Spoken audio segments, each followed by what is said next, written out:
Sino nagay ng baril doon sa bridge kasama yung shabu? Ikaw o si Michi? Si Michi. Sergeant Makaraig, ikwento mo na lang kung ano yung talaga nalalaman mo. Your Honor, mag-affidavit po ako ng bago. So mag-affidavit ka ng bagong magsasabi ka ng panibagong affidavit. And why? Anong mali sa ginawa ninyo? Anong mali sa ginawa ninyo, Michi? Sir, dun sa lapses sir namin sa Ano yung mga operation. lapses? Mga sa ano sir, sa statement, pre-ops, coordination sir. So in other words, yung pag bigay mo ng pera at yung nakuha mong basura, hindi totoo yun. Kumbaga, pag dalbas mo, nabaril mo na agad yung tao. Sir, pwedeng sa affidavit ko na lang sir. Hindi, tinatanong lang naman kita. Yes or no yun? Kasi you are trying to get our concurrence doon sa affidavit na babaguhin mo eh. So basically, you have to answer us back. Is it part nung tinatanong namin that hindi nangyari yung pagbili mo ng droga? Yes or no lang yun. Yes sir. So hindi totoo yun. Yes. And even yung by baril si Brian, hindi totoo. Wala yung 38 di ba? Yes sir. Okay, yes. And even the car. Oo. So even the car, yung meron talagang red na car. Meron po sir. Maroon, di ba? Meron na rin. Okay. So in other words, okay. Executive session pa rin ang hinihingi mo, Sergeant Makaraig. Are you going to stick with the executive session or are you going to tell us something? Affidavit na lang po, Your Honor. Affidavit na lang. And why, if I may ask? Meron ba diyang ibang masasabi ka na madadamay ng mga mas mataas sa'yo? Meron bang ganun? Wala naman po siguro, Your Honor. O wala, siguro? Ha? Wala naman po, Your Honor. Hindi ka sigurado? Ano, Sergeant Makaraig? Yes, sir. So meron din pulang sasakyan? Yes, sir. At walang nangyaring buy bust? Yes or no? Walang nangyaring buy bust.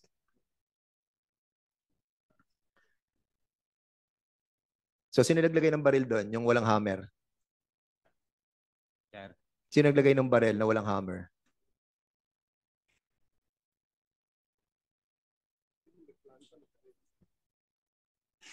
Okay, so what do you plan to do? Are you going to stick with your affidavit? Your Honor, ang basis lang na po ng affidavit ko, Your Honor, yung reports nila na dumating sa akin. Kasi wala naman po ako sa mismong actual na operation. But you have the command responsibility. Yes, Your Honor. Yes, di ba? Colonel, of course, your affidavit is based kamo on the report that's given to you. Yes, Your Honor. It follows that if the affidavit of the 6 PNP personnel magbabago din yung affidavit mo. Ganun po ba? Yes, sir. Kung ano po yung kakalabasan ng mga statement nila na gagawin? Hindi. Ikaw yung official eh. Dapat based din sa appreciation mo nung pangyari.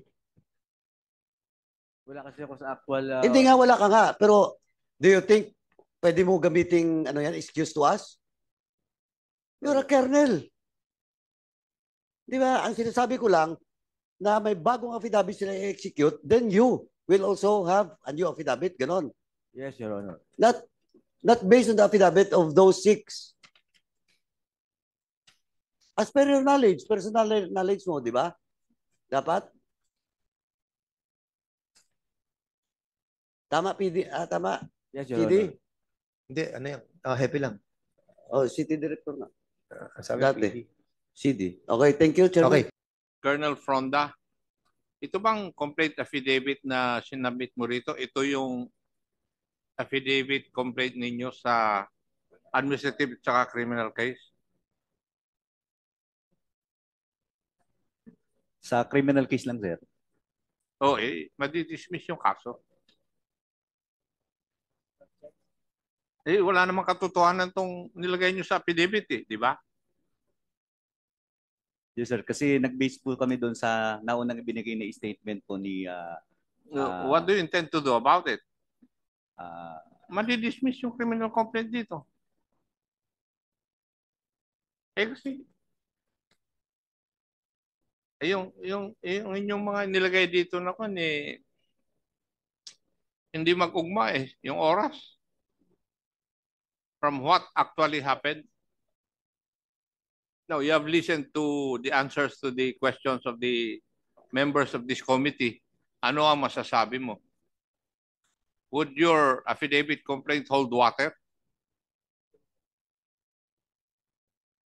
Sir, since di katatapos lamang po ng executive session, sir, at ayon po sa pag-uusap po kanina, yung mga ebidensya po na-gather na kung saan naman po ay talagang yun ang pinatutunguhan ng totoong nangyari, yun sir ang susundin po natin para po tumibay yung kaso laban po dito sa tunay na akusado. Yeah. Kasi,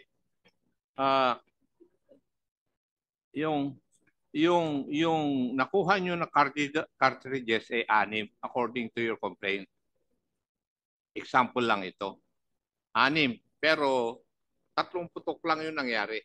Saan nanggaling yung 3 cartridges? Sir, if I may sir, pwede pong sumagot sir nito yung mismo pong nag-conduct sir ng investigation which is personnel po ng San Juan MPS doon po sa area mismo. Ikaw ang pumirma dito sa affidavit iho Kasama nga, binabasa ko nga kaya nga sabi ko, paano itong Yes, sir. data nilagay mo rito? Based yan sir, Pinirmahan mo ito, based yan sir doon sa statement sir na nauna na ikaw ang sinabit nag-imbestiga dapat alam mo kung ano ang mga basis dito Ikaw naman iho. Ikaw ang investigador. Pipirma-pirma ka ng hindi mo alam? Baka pipirma ka ng death sentence mo.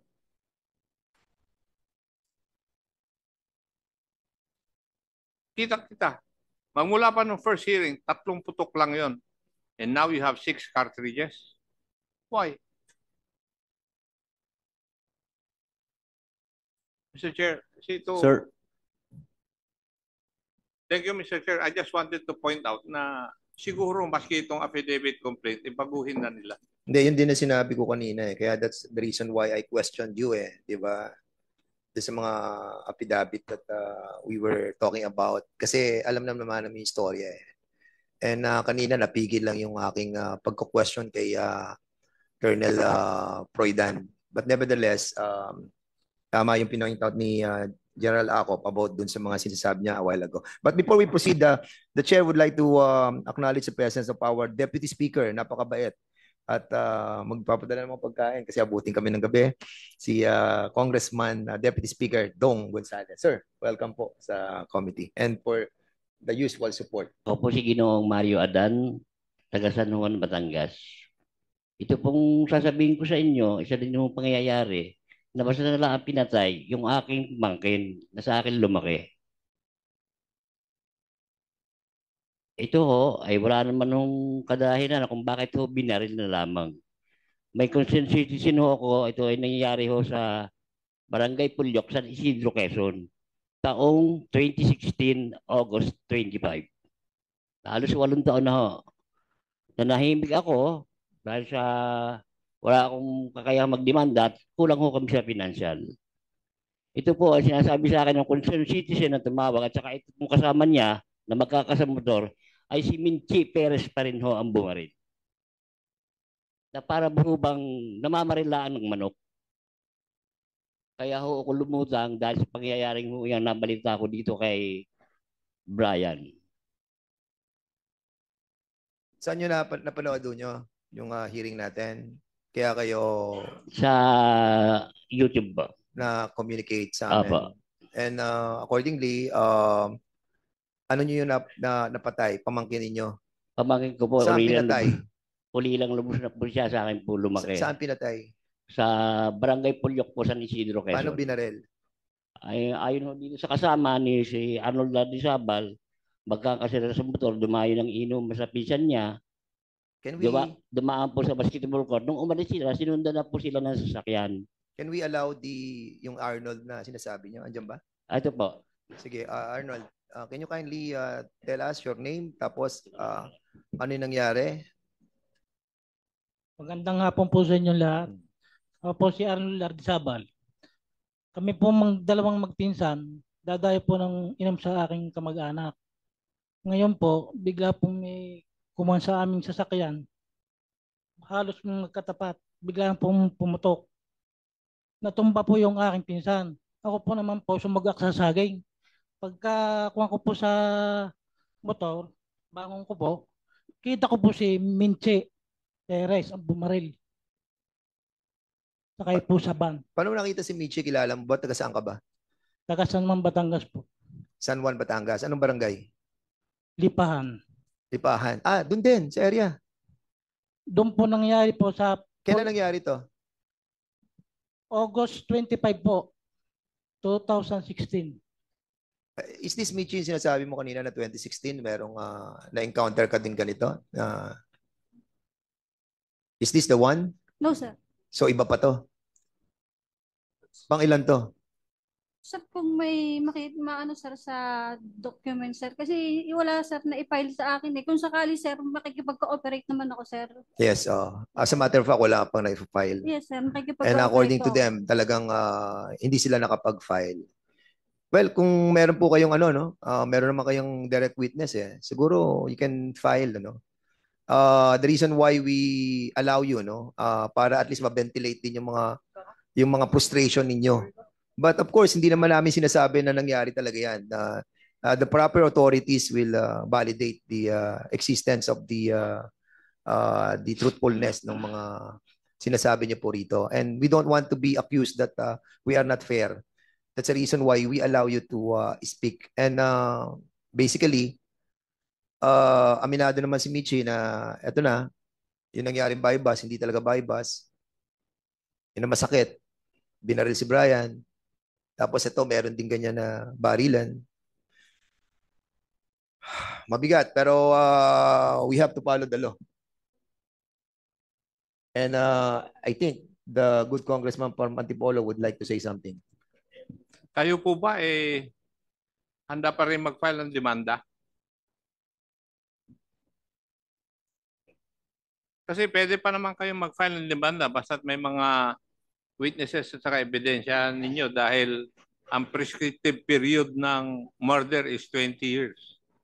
So, Ay, pwede pa kayo magpapile po mag-file ng kaso. Magpapile po kami ng kaso para lang sa magkaroon ng katarungan ng pagkamatay ng aking pamangkin. Bago ko po napalaki, taon, Eh, babarilan na lang po ng ganun yan. lumapit po kayo sa pulis at ng doon sa provincial commander ng saan nangyari? Sa Quezon po, O Candelaria. I think the RD of Region 4A will take cognizance of that. Ano po? Kaya ihanda ninyo yung inyong mga testigo, mga ebidensya. Ano po? Sige po, salamat po.